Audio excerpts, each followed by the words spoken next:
Nhà Yến Đại Đế để mở rộng không gian phòng ngủ. Cư nhiên đã đập đi một nửa bức tường chung với nhà tôi. Tôi đến nói chuyện lý lẽ với họ. Nhưng hàng xóm đến Yến Đại Đế đến lại mạnh miệng bảo. Tường chung, mỗi nhà một nửa. Tường là của chung. Tôi chỉ đập phần thuộc về nhà tôi thôi. Không chiếm không gian của nhà anh đâu. Tường là của chung. Nhưng anh cũng không thể đập nó được. Ai quy định không được đập tường nhà tôi? Muốn đập thì tôi đập. Có giỏi thì anh cũng đập đi. Thế là tôi tìm đến ban quản lý khu nhà. Yêu cầu hàng xóm khôi phục lại nguyên trạng. Nhưng Yến Đại Đế vẫn ngang ngược. Tôi chỉ đập phần tường thuộc về nhà tôi mà thôi. Liên quan gì đến mấy người? Ban quản lý rất bất lực. Bảo rằng họ không có quyền thực thi pháp luật. Họ bảo tôi nên tìm Sở Xây dựng và đội quản lý đô thị. Sở Xây dựng và đội quản lý đô thị đến. Nhưng thậm chí không vào được cửa nhà ông ta. Họ cũng tỏ ra bất lực với tôi. Theo lời khuyên của Yến Đại Đế, tôi cũng đập luôn nửa bức tường còn lại. Rồi lắp một tấm gương một chiều lớn bằng cả bức tường. Sau khi lắp xong, tôi mỗi ngày đều nhảy múa trước gương. Quay video rồi đăng lên nhóm cư dân. Đôi khi còn like sở chìm nữa. Một số cư dân trong nhóm bình luận. Cảm giác tối đa là cớ bị cúp. Dáng đẹp đấy chứ. Tiếp tục đi, Yến Đại Đế. Thấy mình xuất hiện nửa kín nửa hở trong nhóm cư dân. Liền gọi điện báo cảnh sát. Báo rằng nhà bên cạnh có một kẻ biến thái rình trộm. Quay lén video trong nhà ông ta. Và còn dọa sẽ kiện hai người hàng xóm nam bình luận trong nhóm. Cảnh sát đến điều tra. Tôi kiên quyết nói rằng tôi chỉ quay mình nhảy múa. Còn việc quay chúng nhà bên cạnh không phải ý của tôi. Hai người hàng xóm trong nhóm cũng nói. Chúng tôi chỉ khen người nhảy múa có dáng đẹp hơn cỡ Bì Cúc. Chứ không phải nói đến nhân vật nền phía sau. Với lại, người đó đầu to tai dày. Chẳng có gì đáng xem cả. Yến Đại Đế bị kích thích. Đập luôn kính nhà tôi ngay trước mặt cảnh sát. Xong rồi. Hai nhà thành một. Phòng ngủ nhà ông ta và phòng khách nhà tôi giờ thành một khối kính. Kính này là tài sản riêng của tôi. Yến Đại Đế còn đập kính nhà tôi ngay trước mặt cảnh sát. Tôi yêu cầu cảnh sát xử lý công bằng. Ít nhất các người cũng từng học đại học. Làm vậy mãi rồi sẽ xáo phạm pháp luật thôi. Ông ta cố tình phá hoại tài sản của người khác. Đây là hành xáo phạm tội rồi. Huống hồ là ông ta đập tường chung trước. Yến Đại Đế tất nhiên cũng không phải dạng vừa. Người nào sai? Tôi đã nói bao nhiêu lần rồi. Tôi đập tường nhà tôi. Tôi lời tính toán với ông.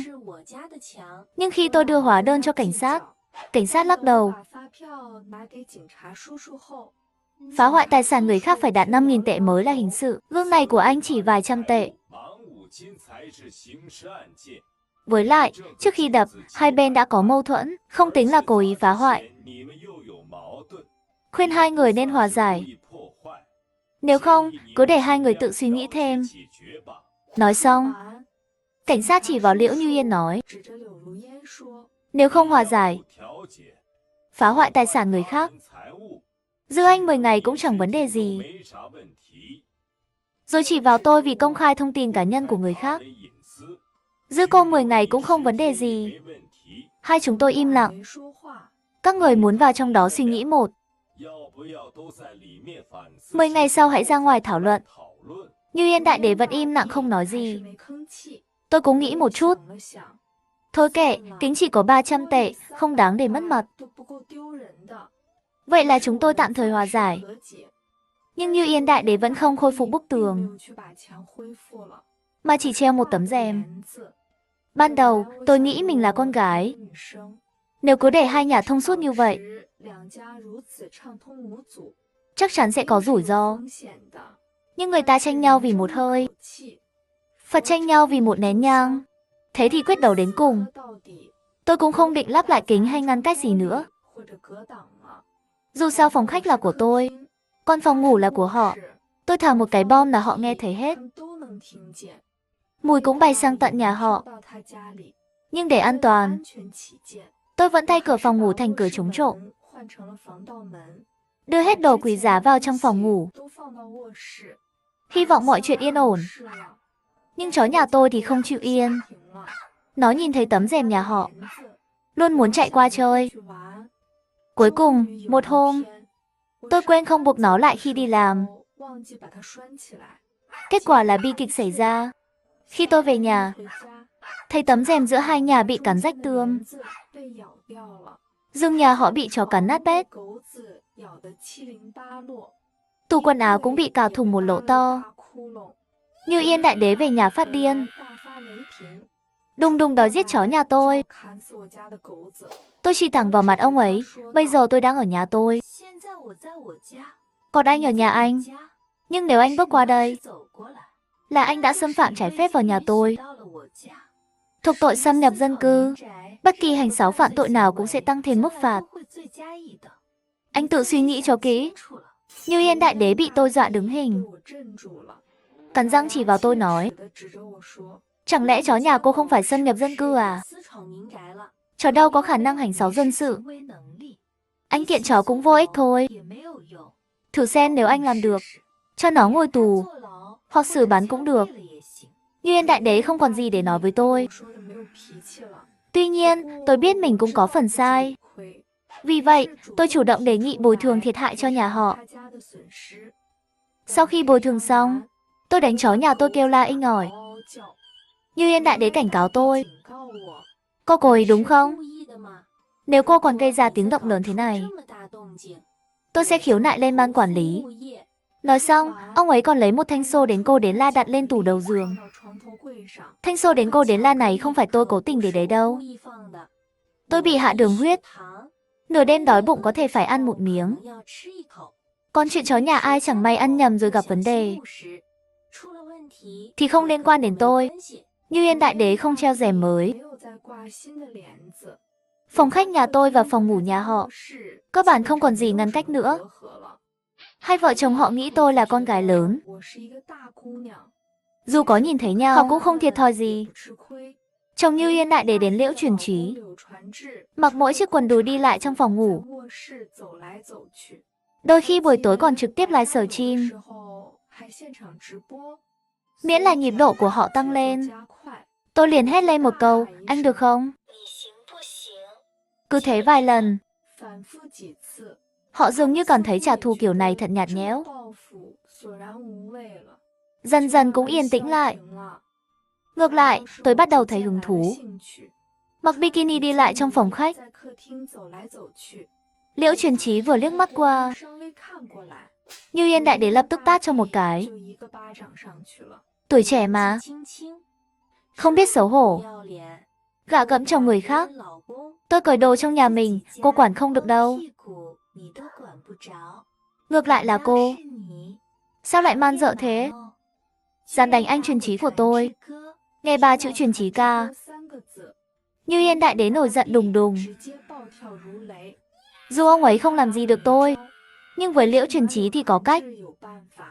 Ông ấy kéo Truyền Trí ra phòng khách đánh một trận, mới hạ dạ được một chút. Tất nhiên, đây mới chỉ là khởi đầu. Chưa đầy 2 ngày sau, Như Yên Đại Đế bắt đầu vòng trả thù đầu tiên. Đó là sỉ nhục bằng lời nói. Ví dụ, mỗi lần tôi về nhà, ông ấy bắt đầu trò chuyện với Liễu Truyền Trí. Truyền Trí à, tôi phát hiện ra, phụ nữ không kết hôn thì rất kỳ lạ. Tính tình cũng không tốt, lại già nhanh, nhưng chưa kết hôn. Có lẽ vì ế quá, không ai thèm lấy. Nói xong, hai người cười ha hả. Ban đầu tôi định cãi nhau với họ, nhưng mục đích của họ là khiến tôi tức giận. Nếu tôi thực sự tức giận, thì chẳng phải vừa ý họ rồi sao? Tôi hét lên một tiếng. Truyền Trí. Hai vợ chồng vội vàng nhìn về phía tôi. Tôi bước đến trước mặt chó nhà mình đến Truyền Trí. Tôi đã nói với mày bao nhiêu lần rồi, đừng có mồm mép. Mày xem mày cắn rèm nhà người ta, khiến bà đây phải đền tiền. Chú chó ngơ ngác hoàn toàn. Hai vợ chồng hàng xóm cũng ngơ ngác không kém. Nhưng người đàn ông nhanh chóng hiểu ra. Sao cô lại tấn công cá nhân? Tôi đâu có tấn công cá nhân. Tôi mắng chó nhà tôi, liên quan gì đến anh? Không phải chó nhà ai cũng được gọi là truyền trí đâu. Ai quy định chó nhà tôi không được gọi là truyền trí? Truyền trí rõ ràng bị tôi chặn hỏng, nhất thời câm như hến. Như Yên Đại Đế lại nhảy ra. Cô đây là tấn công cá nhân. Tôi có thể kiện cô, kiện thì cứ kiện đi. À đúng rồi. Truyền trí nhà tôi sắp đến kỳ động dục rồi.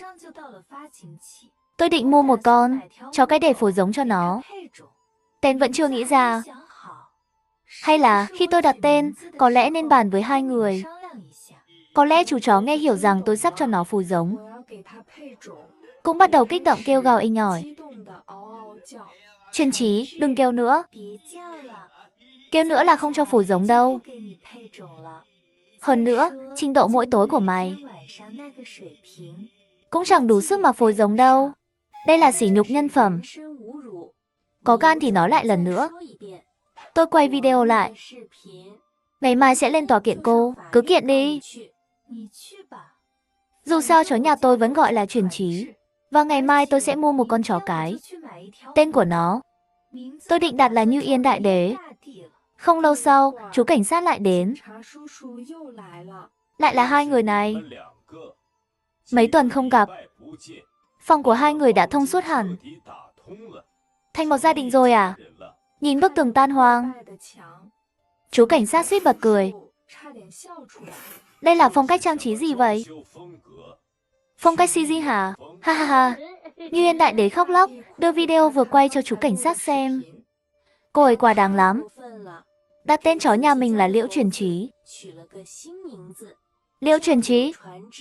Liễu Truyền Trí? Chồng tôi tên Liễu Truyền Trí. Nhìn chú cảnh sát cố nhịn cười thật khổ sở. Nhưng vẫn phê bình tôi nghiêm khắc.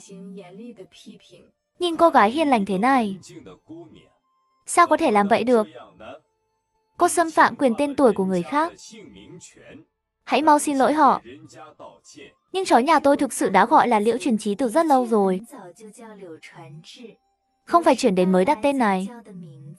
Cô có bằng chứng gì không? Không có, chó đâu biết mình tên Liễu Truyền Trí. Thôi thì tôi gọi thêm vài tiếng. Các người xem phản ứng của nó. Cô gái, nếu cô không hợp tác giải quyết, thì theo tôi về đồn công an. Nhìn chú cảnh sát hơi giận rồi. Tôi vội vàng tỏ ý sẵn sàng xin lỗi.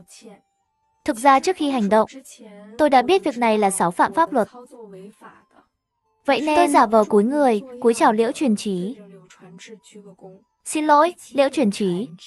Tôi sai rồi. Tôi không nên đặt tên chó nhà mình là Liễu Truyền Trí. Từ nay tôi sẽ gọi nó là Tế Cẩu chó nhỏ.